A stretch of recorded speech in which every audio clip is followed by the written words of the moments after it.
신약성경 사도행전 16장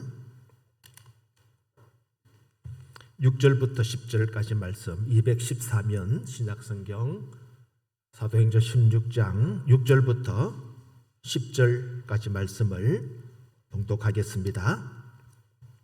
성령이 아시아에서 말씀을 전하지 못하게 하시거늘 그들이 부르기아와 갈라디아 땅으로 다녀가 무시아 앞에 이르러 비두니아로 가고자 애쓰되 예수의 영이 허락하지 아니하시는지라.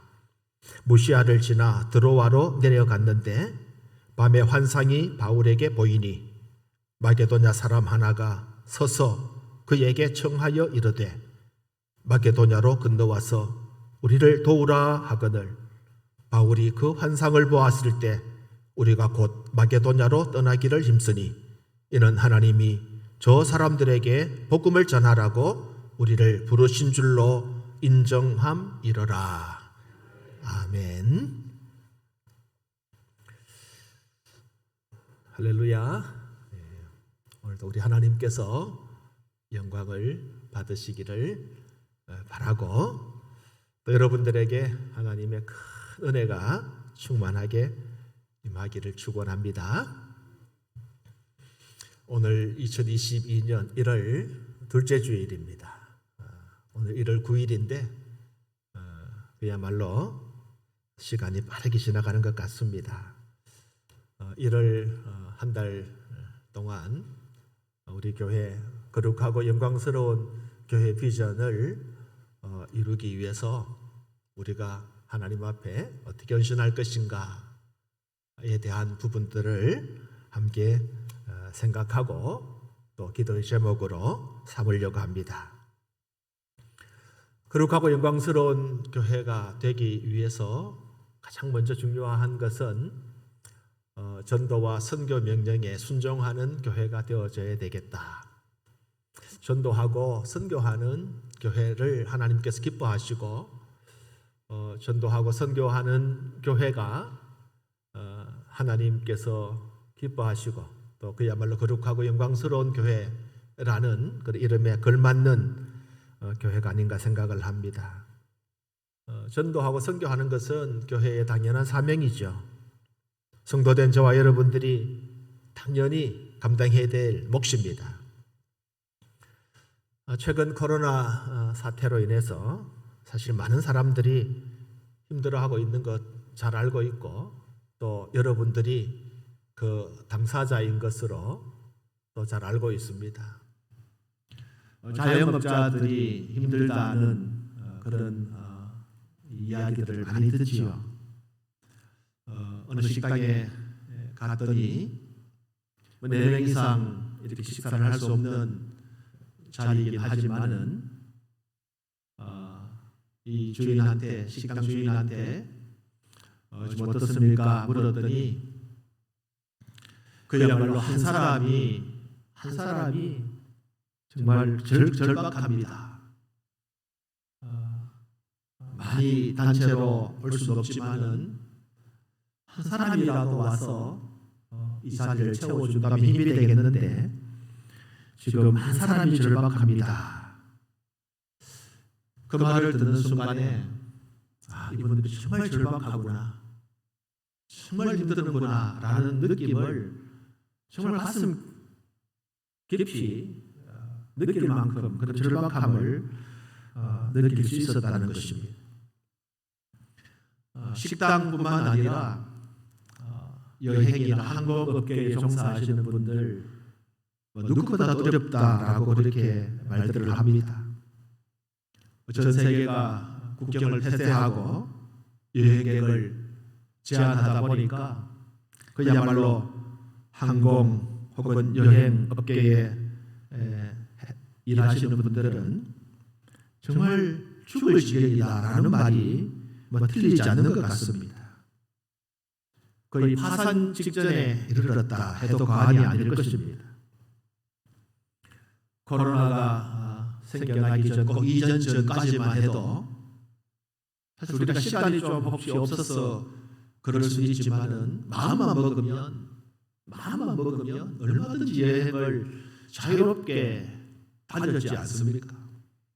물론 물질이 조금 소요가 됩니다만은 그럼에도 불구하고 우리가 마음만 먹으면 시간만 내면 얼마든지 여행을 다녀올 수 있었지만은 지금은 억만금이 있어도 시간이 많아도 여행을 자유롭게 할 수 없는 형편이라는 것. 그래서 우리는 물리적인 여행, 당분간 할 수 없겠지만 저는 이 시간 여러분들과 함께 더 넓은 의미의 하나님이 우리에게 꿈꾸게 하는 여행을 한번 떠나보려고 합니다. 우리 물리적인 몸이나 시간 혹은 물질을 들여서 우리가 가고 싶은 곳에 갈 수는 없지만 하나님께서 오늘 이 말씀을 통해서 우리에게 주시는 그런 하나님이 우리에게 가라고 하시는 그 여행을 이 시간 한번 말씀 안에서 해보려고 합니다. 이른바 선교 여행입니다. 하나님 우리에게 선교 여행 그걸 꿈꾸고 이 여행을 많이 하라고 우리에게 명령을 하고 있습니다. 오늘 우리는 사도행전 16장의 말씀을 잠깐 한 부분 읽었습니다. 사도행전 16장의 말씀은 이른바 유럽 여행의 시작 혹은 유럽 선교의 시작이라 그렇게 제목을 붙일 수 있을 것입니다. 유럽 선교가 시작되어지는 내용입니다. 사실 바울은 안디옥 교회에 파송을 받아서 첫 번째 전도 여행을 은혜 가운데 잘 마쳤습니다. 사도행전 13장부터 15장까지 14장까지 그 내용을 보면 전도여행 1차 전도여행이라고 부릅니다. 구브로 섬으로 출발을 해가지고 비시디아 안디옥 또 루스드라 이고니온까지 제가 말씀드리는 게 여러분 잘 어딘지 잘 감이 잘 안 오시겠죠. 지금 터키의 남쪽 지방입니다. 그 지방을 이제 사도 바울이 1차 전도 여행을 떠나서 그 여행을 그러니까 선교 여행을 잘 마치고 돌아옵니다. 소아시아 남쪽 지방입니다.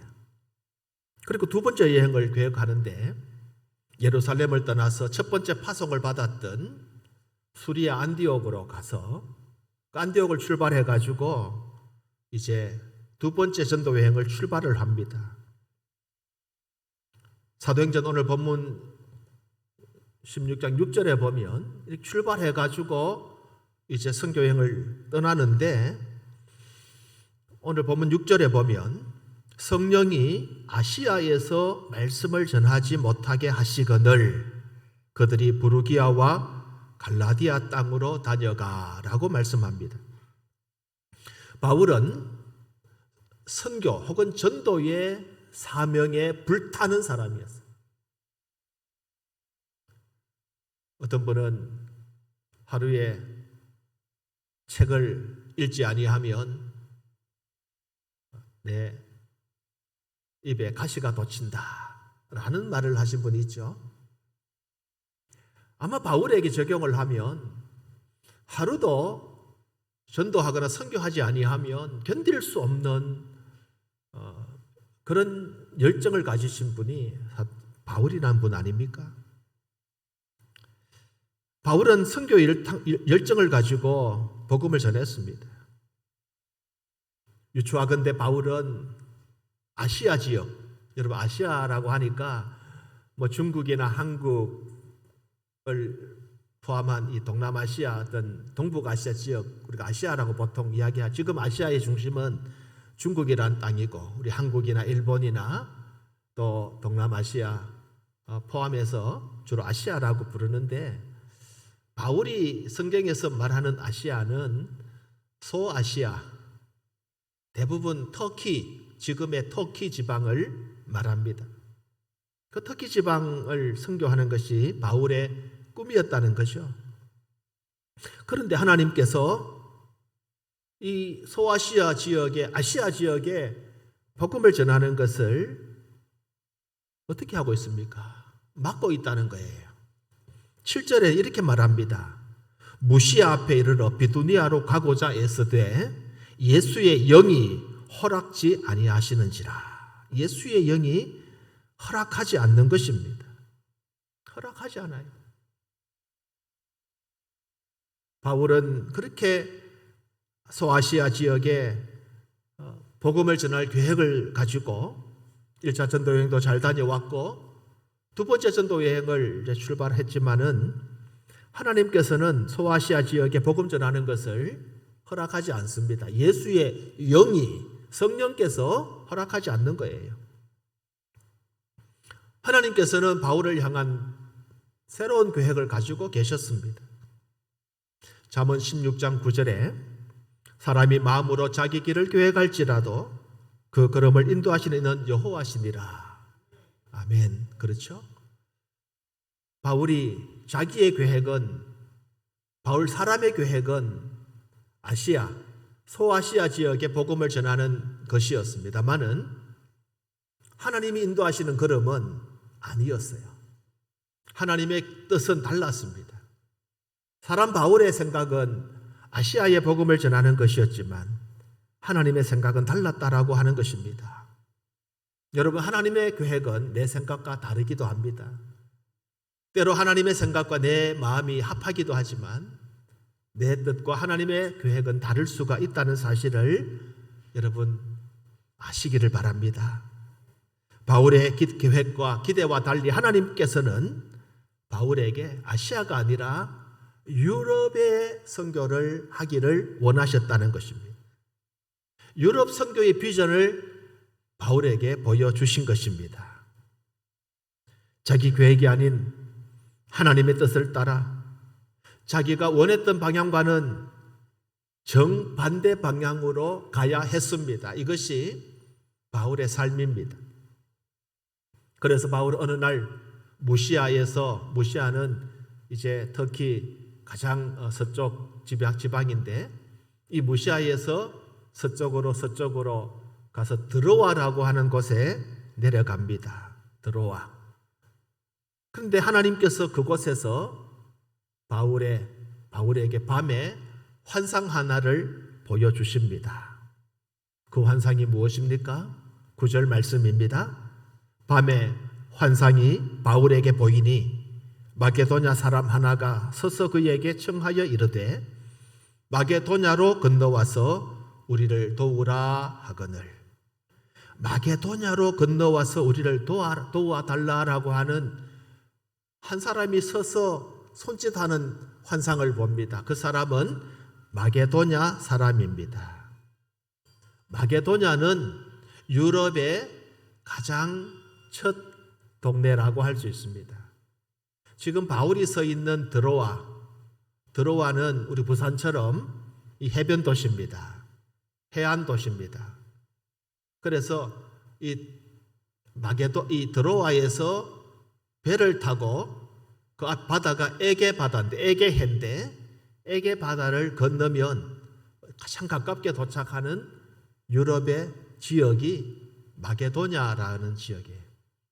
지금은 마케도니아라는 나라가 이제 독립을 해가지고 자그마한 나라가 있습니다만은 이 마케도냐는 지금의 그리스 북쪽입니다. 그 마케도니아 사람, 그리스 사람입니다. 복장을 보니까 이 유럽 사람이에요. 환상에 사람이 보이는데 유럽 사람, 마케도니아 사람 하나가 손짓하면서 바울에게 좀 우리를 도와달라고 손짓하는 환상을 보게 되는 것입니다. 10절의 말씀입니다. 바울이 그 환상을 보았을 때 우리가 곧 마게도냐로 떠나기를 힘쓰니 이는 우리 하나님이 저 사람들에게 복음을 전하라고 우리를 부르신 줄로 인정함이러라. 누구에게요? 저 사람에게 복음을 전하라고 우리를 부르신 줄로 인정함이러라. 저 사람 누굽니까? 마게도냐 사람이에요. 유럽 사람이에요. 유럽 사람에게 유럽에 가서 복음을 전하라고 하나님께서 우리를 불러주셨다는 것입니다. 여러분, 우리를 부르신 이유가 뭡니까? 저 사람들에게 가라는 거예요. 그 사람들에게 가라는 것이 우리를 부르신 목적입니다. 우리를 부르신 이유는 그들에게 가라는 거예요. 가라는 거예요. 그들에게 가서 그들을 도와주라는 겁니다. 이게 도와준다는 것은 복음 전해가지고 그들을 살리라는 거예요. 죽어가는 그 영혼을 살려주라는 것입니다. 아시아를 향한 바울의 소망은 번번이 가로막혔습니다. 바울의 열정과 소망이 막혔습니다. 주의 영이 허락하지 않았습니다. 예수의 영이 허락하지 않았습니다. 하나님은 바울에게 마케도니아로 건너가서 그들에게 복음을 전하라. 하나님이 바울에게 이 비전을 주신 것입니다. 여러분, 바울이 순종했습니다. 그리고 배를 타고 에게 바다를 건너갑니다. 가장 먼저 도착한 곳이 빌립보라는 곳이에요. 빌립보 이 지역은 오늘 본문에 보면 12절에 보면 마게도냐 지방의 첫성이라는 말은 첫째 가는 성이라는 뜻이에요. 나나주에 보면 첫째 가는 성읍, 첫째 가는 도시, 첫째 간다는 제일 큰 도시라는 말입니다. 우리말로 하면 서울, 수도 이런 뜻이에요. 마게도냐는 이 빌립보라는 이 도시를 가지고 있는데 이 빌립보라는 도시가 마게도냐의 첫 번째 가는 도시고 바울이 이 마게도냐에 도착을 합니다. 그곳에서 기도할 처소가 있는가 살피던 중에 강가에 모여있는 일단의 여성들을 발견하게 되어지고 그 중에 한 사람이 여러분 잘 알고 있는 마치 만난 듯한 그런 친근감이 있는 자색 옷감 장사 누구죠?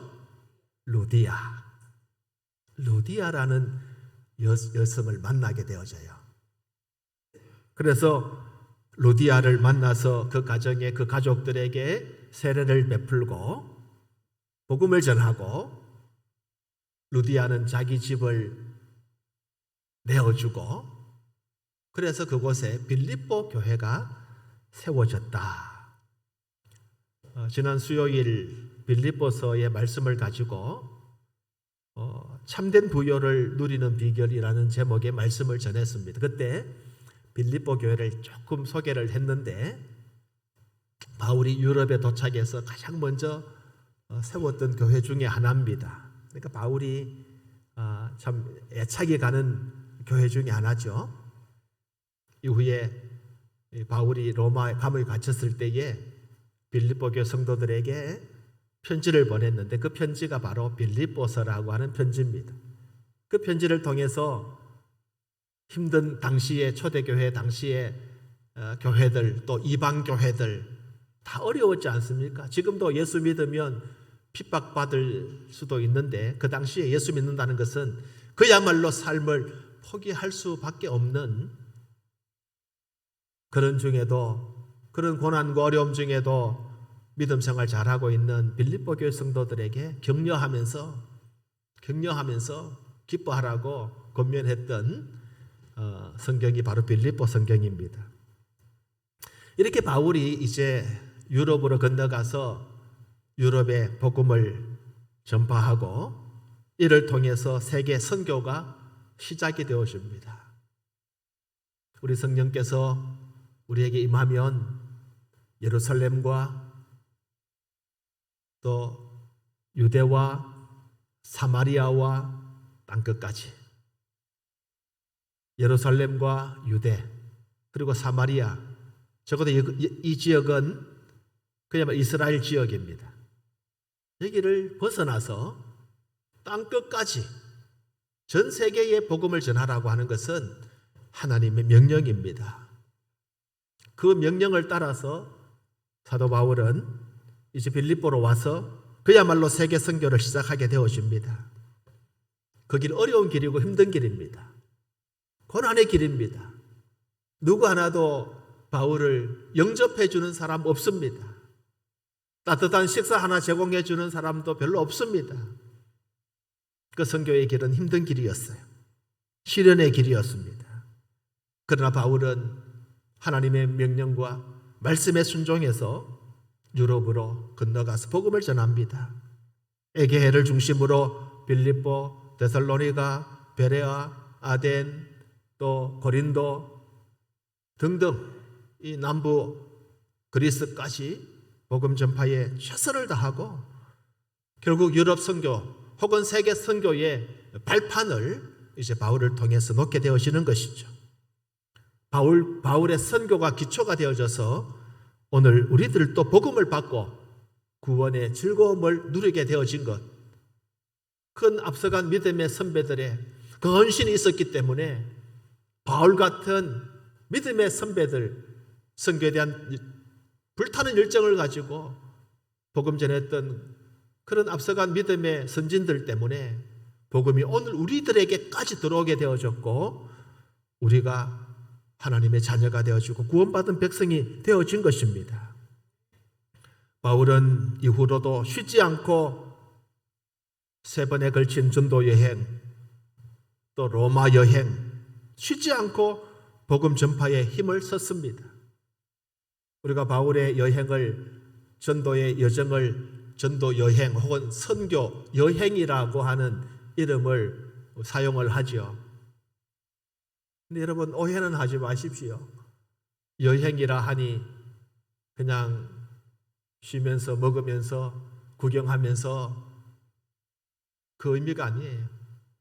죽을 각오를 하고 죽음을 담보하고 길을 떠났던 것입니다. 말이 여행이지 그야말로 고난 그 자체였습니다. 수백 킬로, 수천 킬로미터 걸어서 겨우 좀 편하기 위해서는 짐승의 힘을 의지하거나 혹은 바다는 배를 타고 여러분 얼마나 힘든 여정들을 지금으로는 상상할 수 없는 그 걸음들을 사도 바울이 걸었던 거예요. 오늘 우리는 사도 바울이 환상 가운데 하나님 명령을 받아서 순종했던 것처럼 오늘 우리들에게도 하나님은 선교에 대한 전도에 대한 명령을 하고 계심을 믿으시고 죽어가는 영혼들 그 영혼을 살리는 일에 우리가 힘써 동참해야 되겠다라고 하는 그런 고백이 오늘 저와 여러분들에게 충만하기를 우리 주님의 이름으로 축복합니다. 여러분 우리 대한민국의 선교사 숫자가 몇 명쯤 되겠습니까? 우리나라 대한민국이 파송한 선교사 숫자가 몇 명쯤 될까? 여러분들 가족이나 혹은 친척들 가운데도 아마 선교사가 몇 분 있을 거예요. 통계적으로 그렇습니다. 여러분과 가까운 형제나 또 친인척 중에 선교하시는 분들이 분명히 있을 것입니다. 한국세계선교협의회 KWMA라는 단체하고 한국선교연구원 KRIM이라고 하는 이 단체가 지난 2020년도 함께 통계를 냈는데 한국 선교사 현황 통계조사 여기 보면 2년 이상 장기 선교사 숫자가 22,259명 2020년 기준입니다. 22,259명입니다. 굉장한 숫자예요. 여러분 말이 2만 명이 넘는데 사실 2030년까지 대한민국이 전에 10만 명 선교사를 보낸다는 원대한 꿈을 계획을 가지고 지금 선교사를 파송하고 있는데 좀 안타까운 것은 선교사 숫자가 조금 줄고 있다는 거예요. 교회도 지금 줄고 있고 성도의 숫자도 줄고 있고 또 특별히 젊은 청소년들 혹은 청년들의 이 복음 전도율이 너무너무 낮아져요. 그래서 젊은 청소년들이 그 어릴 때부터 선교에 대한 비전을 가지고 헌신해야 되는데 안타깝게도 그런 숫자의 그런 비중이 지금 자꾸 낮아지고 있다는 거예요. 2010년대, 2000년대 초반만 해도 대한민국의 선교사 파송 숫자는요 세계 2위였어요. 2위. 미국 다음 두 번째로 많은 선교사를 전 세계에 파송해드렸습니다. 그런데 2020년 통계를 보니까 순위가 쭉 밀려나 버렸어요. 미국, 브라질, 프랑스, 스페인, 이탈리아, 다음에 대한민국이에요. 6위. 세계 2위의 선교 파송 국가에서 6위의 나라로, 물론 6위도 적은 건 아니에요. 아시아 지역에서 복음을 받아들이고 세계의 선교사를 수만 명을 파송한다는 것, 이건 세계가 놀랄 일입니다. 그러나 이 수치가, 통계가 좀 떨어지고 있다는 겁니다. 안타까운 일입니다. 하나님께서 우리 대한민국을 사용하셔서 세계 선교를 감당하시기를 우리가 원하고 기도합니다. 왜냐하면 그것이 우리가 복을 받는 비결이기 때문입니다.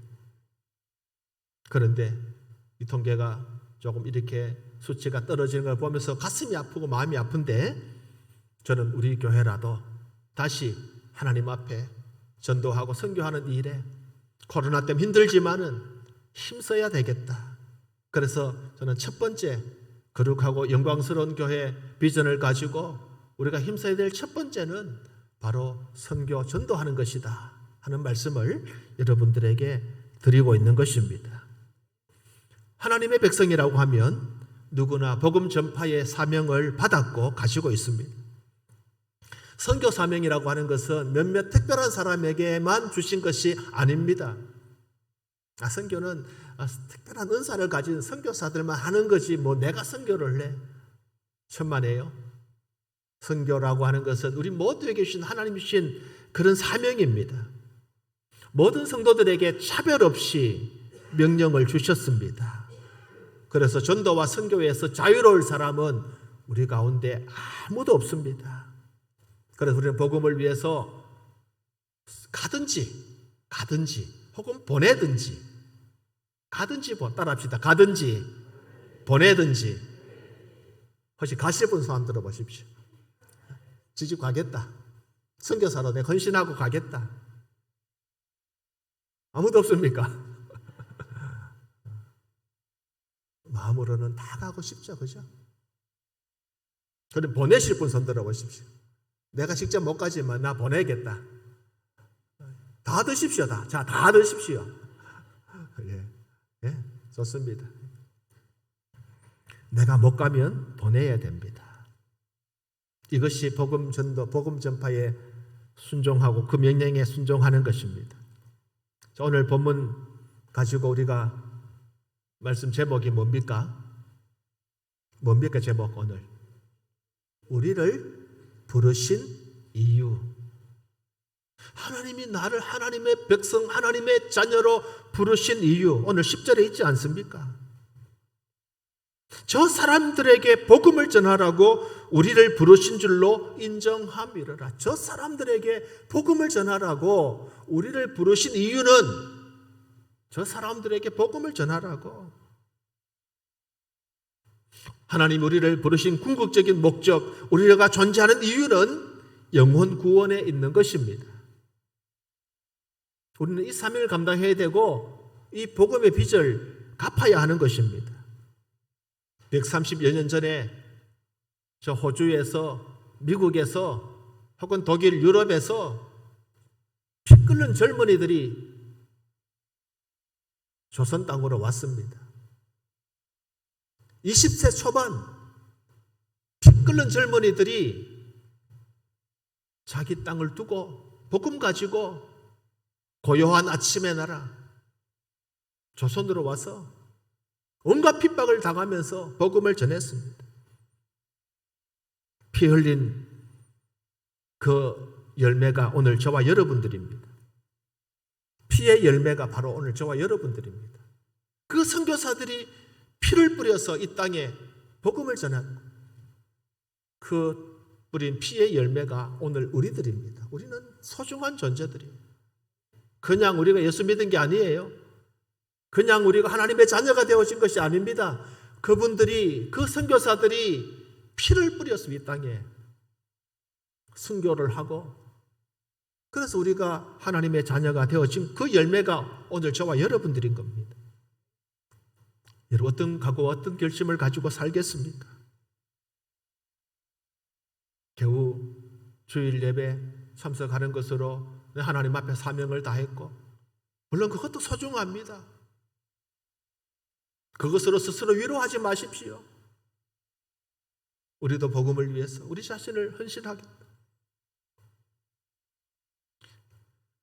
사도 바울이 죽음을 각오하고 선교의 현장에 나아갔고, 그는 땅끝이라고 생각되어진 스머나까지, 스페인까지 가기 위해서 로마도 보아야 하리라. 당시 제국의 수도였던 로마까지 가서 복음을 전하고, 결국은 순교를 당하는 그런 바울의 삶을 우리가 잘 알고 있습니다.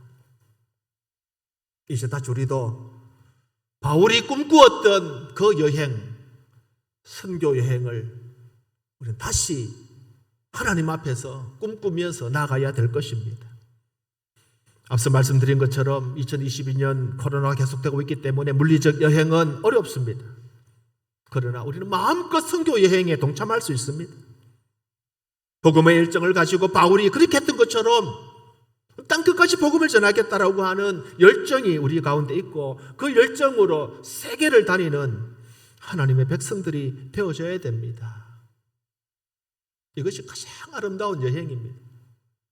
우리는 좋은 명소를 다녀와서 마음에 만족합니다. 나는 이런 아름다운 명소를 여행했다고, 아름다운 여행을 하고 왔다고 스스로 자부할 때가 많지만은, 하나님께서 우리에게 요구하는 여행은, 그리고 가장 아름다운 여행은 복음 들고 가는 거예요. 복음을 전하는 여행입니다. 군에 가면 여러 병과가 있습니다. 저는 가끔 소개를 해드렸습니다만은 전방 관측자 F5라는 그런 병과를 가지고 군 생활을 했습니다. 그 F5와 함께 이제 근무하는 병사들이 있는데 바로 철책 GOP 경계병들입니다.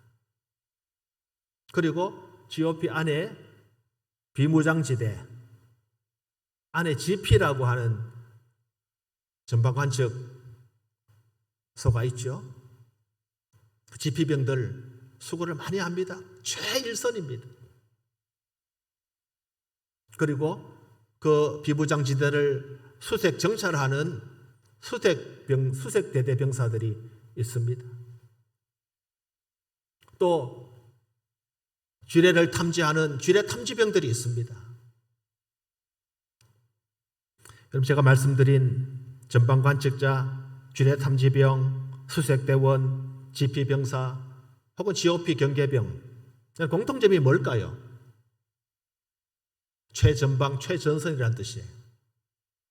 가장 전방에 있습니다. 적과 바로 마주하고 있습니다.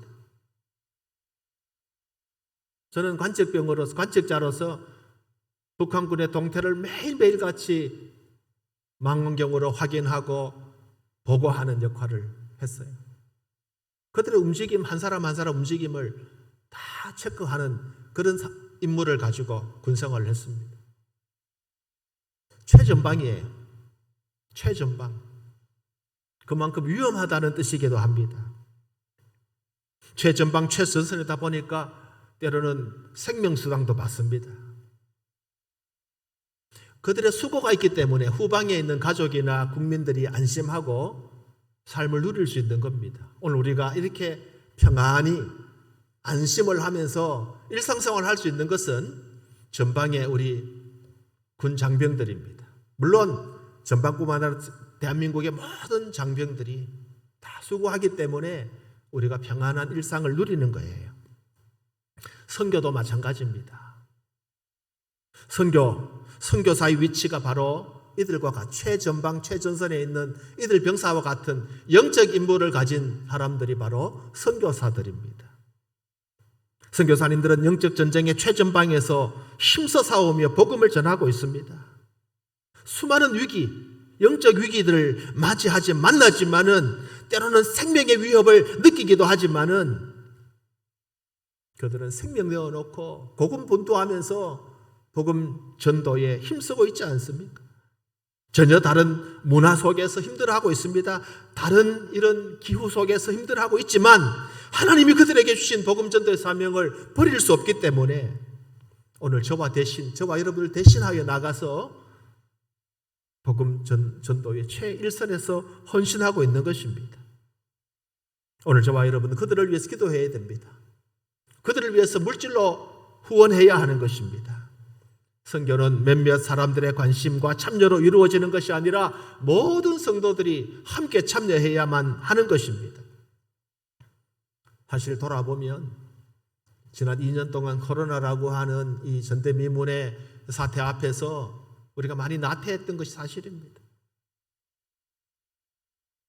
하나님 앞에서 우리가 무엇을 헌신하고 어떻게 해야 될 것인지에 대한 그런 고민들이 사실은 이 코로나라고 하는 위기 앞에서 사라진 것이 사실입니다.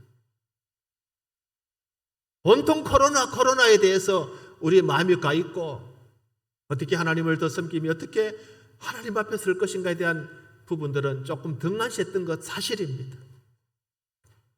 이제 오늘 하나님이 가장 기뻐하는 것은 복음 전파에 있다는 것, 선교하는 곳에 있다는 것, 그것 등한시하면 하나님께서 슬퍼하신다는 사실을 우리가 다시 한번 명심을 하고 교회의 최우선 사명, 복음 전파, 선교는 힘들지만 우리 모두가 해야 될 사명이기 때문에 올 한 해 시작하면서 그 어느 때보다도 그 어느 해보다도 선교에 힘을 쓰는 저와 여러분 되시기 바랍니다. 지난 연말 연초에 선교사님 여러분을 만났습니다.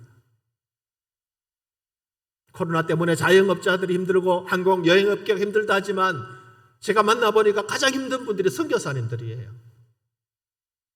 지금 선교사님들이 코로나 때문에 들어가 계시는 분들은 나오지 못하고 나와 계시는 분들은 들어가지 못하고 있어요. 한국에 있으니까 교회들이 선교하러 안 갔네 하고 또 후원을 줄이고 끊고 교회가 어려우니까 교회 재정이 어려우니까 선교사님 죄송합니다. 이번에 조금 줄이겠습니다. 끊겠습니다. 하는 선교사님들 이야기를 들으면서 여러분 힘듭니다. 정말 어렵습니다. 그 어느 때보다도 어려운 현실이 분명합니다. 그러나 우리가 이것마저도 포기하고 이것마저도 양보한다고 하면 우린 교회의 사명을 포기하는 것이고 하나님의 사람의 삶을 포기하는 것이 아니겠습니까? 제가 지난 성구영신 예배 때도 말씀을 드렸고 우리 삶을 75세라고 하면 먹는데 마시는데 자는데 노는데 시간 얼마를 사용한다 했는데 그 중에 75년 우리 생애 가운데 2년을 뭘 하고 보낸다고 그랬습니까? 커피 마시면서 보낸다고 그랬어요. 2년. 저는 그런 생각이 들어요. 저도 커피 좋아하고 자주 커피숍에 가서 커피도 마시기도 합니다. 이 설교를 준비하면서 한 달에 커피 한 잔만 줄여도 한 4, 5천 원 줄일 수 있겠구나. 그런 생각이 들었어요. 여러분들 우리 교회 성도들이 힘써서 선교에 동참하고 있습니다. 지금 정말 힘써서 하고 있습니다. 그러나 적어도 우리가 이 선교하는 이 전도하는 일에 우리가 더 힘써야 되겠다.